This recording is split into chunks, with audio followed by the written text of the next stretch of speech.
Nag-train pala tayo ng back ngayong araw guys para lalong mag-improve yung back natin. So ito yung una muna natin gagawin. Bago tayo magbubuhat mag-stretching muna tayo para iwas sa injury.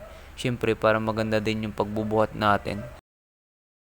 Pagkatapos naman natin mag-stretching, siyempre yung una natin ginagawa lagi pagka nagba-back workout. Ito lagi yung unang workout natin pagka back workout.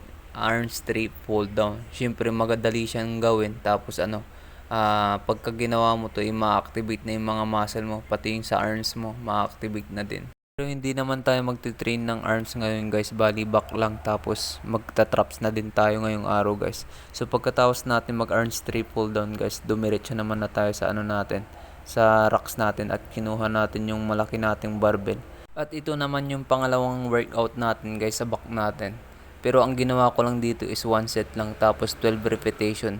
Pero pagkatapos natin nagawa yung 12 repetition dito, nagdagdag naman tayo ng plates. Bali, tatlong workout lang din yung gagawin natin ngayong araw guys. Tapos, ayan, dinagdag na natin yung plates para lalong bumigat yung barbell natin. At ganun pa rin yung gagawin natin guys, yung barbell row. Tapos ang ginawa ko pala dito guys is 3 sets. Tapos tig 6 repetition lang. So yan, binaba ko muna yung malaking barbell guys kasi medyo hindi pantay. Kaya pinantay muna natin para hindi tayo mahirapan pagka binuhat na natin. Kasi mahirap i-execute lalo na pagka hindi pantay yung hawak natin, may mabigat sa kabila. Yung sa kabila naman magaan. Kaya ayun, kailangan natin sukatin para maganda yung pagka-execute natin. Pagka ginagawa pala natin tong barbell row, iba't ibang muscle yung natatamaan yan depende sa paghawak natin. Yung unang hawak natin doon sa barbell guys, ang mas focus nun yung upper back natin.